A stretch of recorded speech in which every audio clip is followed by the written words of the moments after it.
솔로몬이 성전 건축하기를 마치고 백향목 널판으로 성전의 암벽 곧 성전 마루에서 천장까지의 벽에 입히고 또 잣나무 널판으로 성전 마루를 놓고 또 성전 뒤쪽에서부터 20규빗 되는 곳에 마루에서 천장까지 백향목 널판으로 가로막아 성전의 내소 곧 지성소를 만들었으며 내소 앞에 있는 외소 곧 성소의 길이가 40규빗이며 성전 안에 입힌 백향목에는 박과 핀 꽃을 아로새겼고 모두 백향목이라 돌이 보이지 아니하며 여호와의 언약궤를 두기 위하여 성전 안에 내소를 마련하였는데 그 내소의 안의 길이가 20규빗이요 너비가 20규빗이요 높이가 20규빗이라 정금으로 입혔고 백향목 제단에도 입혔더라. 솔로몬이 정금으로 외소 안에 입히고 내소 앞에 금사슬로 건너지르고 내소를 금으로 입히고 온 성전을 금으로 입히기를 마치고 내소에 속한 제단의 전부를 금으로 입혔더라.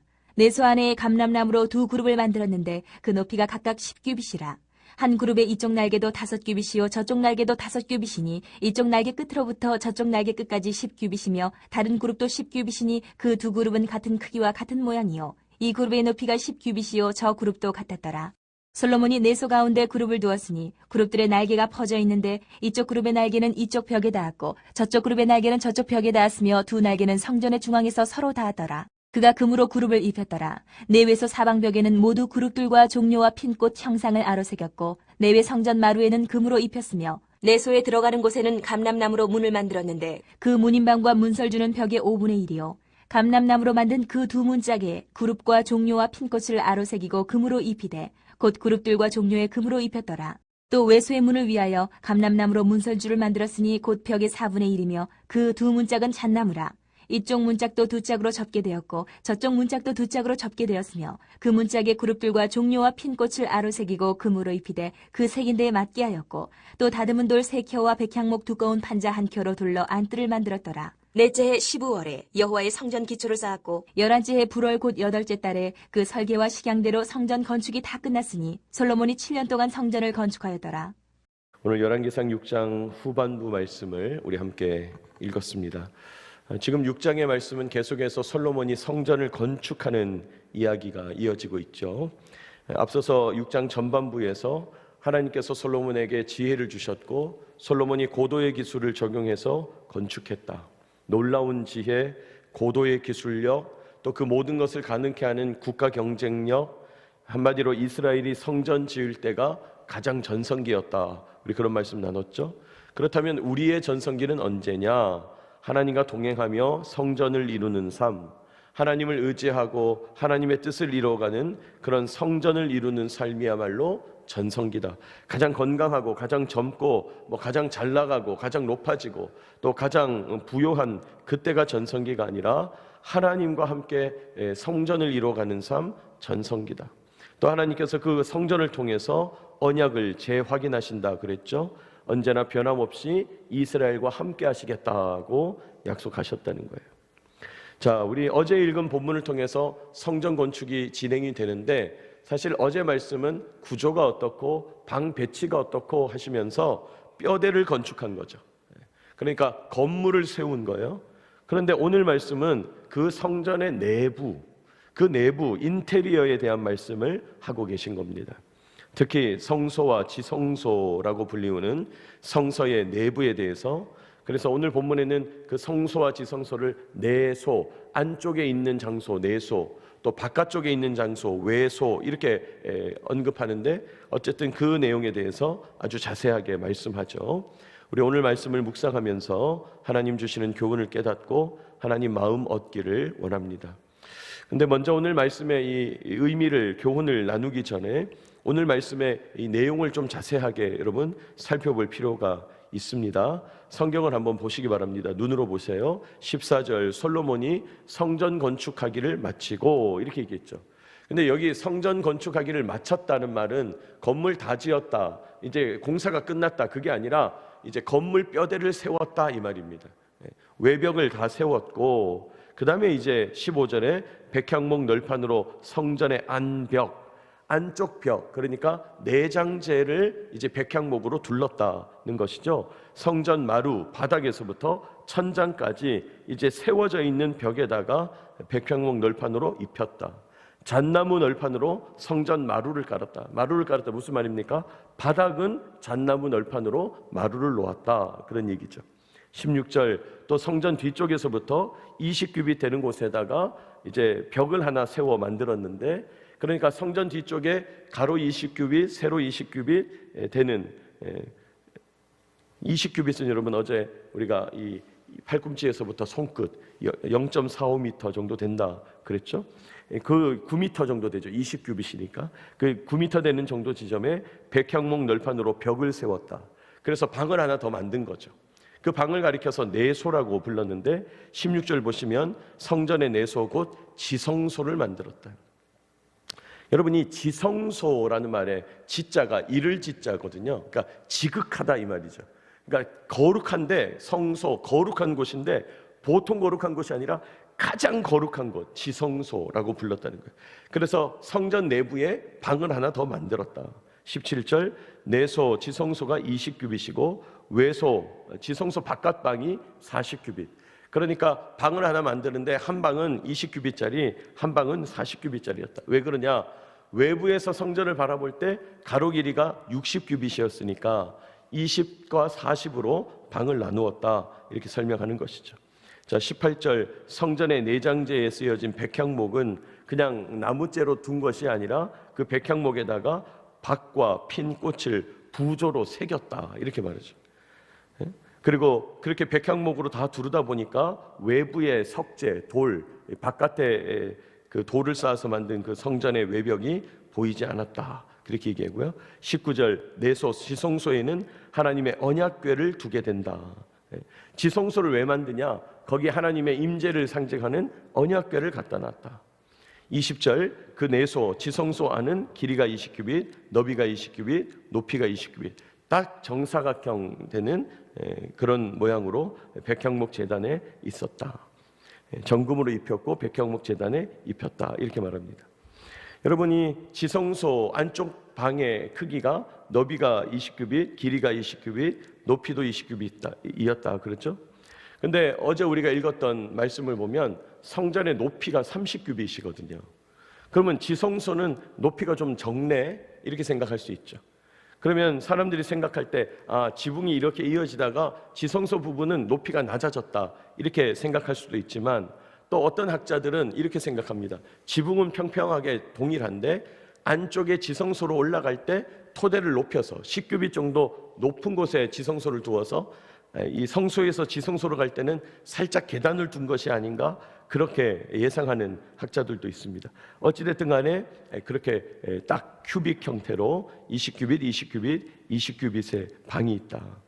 자, 21절 거기에 더해서 솔로몬이 정금으로 성전 내부를 모두 입혔다. 자, 백향목으로 두른 다음에 그 백향목에 여러 장식을 새긴 다음에 금으로 입혔다는 거예요. 22절 온 성전을 금으로 입혔다. 그러죠? 23절 지성소 안에는 감람나무로 그룹을 만들었다. 이렇게 돼 있죠. 여러분이 그룹이라는 말은 여기 우리나라 말로 어떻게 음가를 번역하다 보니까 그룹이라고 번역을 했는데 원래는 케루빔이 맞습니다. 케루빔. 케루빔이 뭐냐? 천사의 형상이라는 거예요. 그래서 지성소 안에 천사의 형상, 천사가 날개를 펼치고 있는 형상을 만들었다는 거예요. 그런데 그 천사의 형상의 높이가 23절 보시면 몇 규빗이에요? 10규빗이에요. 여러분 10규빗은 4.5m인데 어떤 형상이 4.5m면 엄청 큰 거잖아요. 어마어마하게 큰 거잖아요. 형상이 4.5m. 자, 그런 형상이 4.5m짜리 큰 케루빔, 천사 형상을 만들었는데 그게 두 개나 있었다는 거예요. 24절 한 그룹의 이쪽 날개도 5규빗, 저쪽 날개도 5규빗. 자, 천사가 날개를 펼친 형상인데 날개가 5규빗씩이니까 폭이 10규빗이 나오겠죠. 그래서 24절 끝에 이쪽 날개 끝으로부터 저쪽 날개 끝까지 10규빗이다 이렇게 말하죠. 25절 두 그룹, 두 케루빔, 두 천사의 모양이 같았고 그렇게 얘기하죠. 형상의 모양이 똑같은 걸 만들었다. 26절 높이도 10규빗이다. 자, 폭은 10규빗, 높이도 10규빗, 4.5m, 4.5m. 엄청 큰 거죠. 자, 그래서 두 형상이 천사의 형상이 같았다. 27절 그 케루빈 그룹들이 지성소 가운데 위치했는데 그 27절을 보시면 여러분 27절 같이 한번 읽어볼까요? 시작. 솔로몬이 내소 가운데 그룹을 두었으니 그룹들의 날개가 펴져 있었는데 이쪽 그룹의 날개가 이쪽 벽에 닿았고 저쪽 그룹의 날개는 저쪽 벽에 닿았으며 두 날개는 성전의 중앙에서 서로 닿았더라. 지금 이 개념이 이해되세요? 지금 날개를 펼치고 있는 천사 형상을 나란히 두 개를 놓고 10규빗 폭이 2개, 10규빗짜리 폭이 2개니까 20규빗 꽉 찼다는 거예요. 그러니까 지성소가 안이 20규빗이니까 양쪽 날개 끝이 벽에 닿았고 또 날개와 날개가 중간에 닿았다. 이게 꽉 찼다 이 말이죠. 28절 역시 케루빔 그룹들도 금으로 입혔고 29절 내소 외소 사병벽에 이 그룹들 케루빔 천사 형상과 종려나무 모양으로 핀꽃 형상으로 아로 새겼다, 부조로 새겼다 그 얘기를 쭉 하죠. 30절 성전 마루 바닥 마루도 금으로 입혔다. 31절 내소로 들어가는데 감람나무로 문을 만들었다. 문의 폭은 벽의 5분의 1이다. 여러분 벽은 20규빗이었으니까 5분의 1, 4규빗이다. 그렇게 말하죠. 32절 감람나무로 만든 문짝에도 부조로 새겼다는 거예요. 천사 모양과 그룹, 종려, 핀꽃 이런 것들을 부조로 새기고 금으로 입혔다. 33절 외소의 문에도 감람나무로 만드는데 이번에 이 외소 바깥으로 나가는 성소의 문은 4분의 1, 5규빗 정도의 폭이다. 그렇게 돼 있어요. 34절 문짝은 두 짝으로 구성되어 있고 그러니까 이렇게 양쪽 문을 밀어서 문을 열게 했다 이 말이죠. 35절 그 문에도 내소의 문처럼 그룹과 종려와 핀꽃을 새겼다 그렇게 말합니다. 36절에 보면 돌 다듬은 돌 세 켜와 백형목 두꺼운 판자 한 켜로 이렇게 얘기하죠. 여러분이 켜라는 말은 우리나라 말에 켜켜이 쌓여 있다 이렇게 말하는 말이죠. 켜켜이 쌓여 있다 무슨 말입니까? 층을 이루었다 이 말이에요. 그러니까 이제 이 외소 지성소와 성소가 있는 이 성전 건물을 딱 나서면 바깥이 그냥 헝한 게 아니라 바깥에 또 뜰이 있었다는 거예요. 그 뜰이 있어서 그 뜰은 돌을 쌓아서 만들었다 이 말이에요. 자 그러면서 이제 성전이 다 마무리가 됐다. 37절 넷째 해 15월 성전의 기초를 쌓았다. 자 솔로몬이 왕이 된 지 4년에 성전 기초를 쌓기 시작했는데 38절 모든 것이 마무리된 게 11째 해. 자, 4년에 시작해서 11년에 끝났으니까 7년 동안 성전을 건축했다. 그렇게 말합니다. 여러분 제가 이 아침에 지루하게 여러분한테 말씀을 드리지만 그러다 우리가 성경을 읽으면서요. 이 행간의 의미를 깨달아야 하고 또 우리가 청각 언어로 쓰여진 이 성경을 시각적 상상력으로 이렇게 그림을 그리는 것 매우 중요합니다. 상상력을 발휘할 필요가 있다는 거예요. 그래서 일부러 제가 한번 쭉 설명을 드려보았습니다. 자, 돌아와서 그렇다면 오늘 이 말씀 속에 우리에게 주시는 교훈이 무엇일까요? 첫째로 성전은요 하나님의 임재 장소라는 거예요. 성전은 하나님의 임재 장소다. 어떻게 아냐? 지성소를 만들었다. 그걸 통해서 안다는 거예요. 여러분 이 지성소 아까 너비가 20규빗, 길이가 20규빗, 높이도 20규빗 이렇게 특별한 방을 그 성전 안에 왜 만들었냐? 그곳에 천사의 형상 케루빔이 있다고 그랬죠. 그 천사의 날개와 날개 사이에 영적으로 주님이 임하신다고 이스라엘 백성이 믿었다는 거예요. 왜요? 이스라엘 백성이 약하잖아요. 하나님은 영이시니까 보이지 않잖아요. 그런데 그 천사와 천사가 모셔 서져 있는 그 형상 사이에 보이지 아니하시는 하나님이 존재하신다 이렇게 믿었다는 거예요. 구약 성경에 보면요 그런 표현들이 곳곳에 나옵니다. 이사야 37장에 보면 그룹 사이에 계신 이스라엘 하나님 만군의 여호와여 이렇게 말해요. 그룹 사이에 계신 이스라엘 하나님 그 그룹 케루빔 천사의 형상 두 천사의 날개와 날개 사이 그 형상 사이에 영으로 임하시는 하나님 이렇게 말한다는 거예요. 역대상 13장에도 그런 표현이 나와요. 여호와께서 두 그룹 사이에 계심으로 지성소 안에 주님이 계신다 이 말이에요. 그렇습니다. 지성소 그룹 날개 사이에 케루빔 날개 사이에 하나님께서 영으로 임하신다. 지성소 지극히 거룩한 성소에 주님이 임하신다. 여러분 이것을 오늘 우리에게 적용한다면요 하나님의 임재가 있는 곳이 바로 성전이다 하는 거예요. 목사님 왜 요즘은 예배당에 그러면 지성소가 없는 겁니까? 여러분 그 로마 가톨릭 전통에서 보면 이렇게 우리는 강대상이라고 부르는 이 앞쪽 제단을 이렇게 담처럼 나트막하게 나무를 가지고 이렇게 울타리를 만드는 형태도 있어요.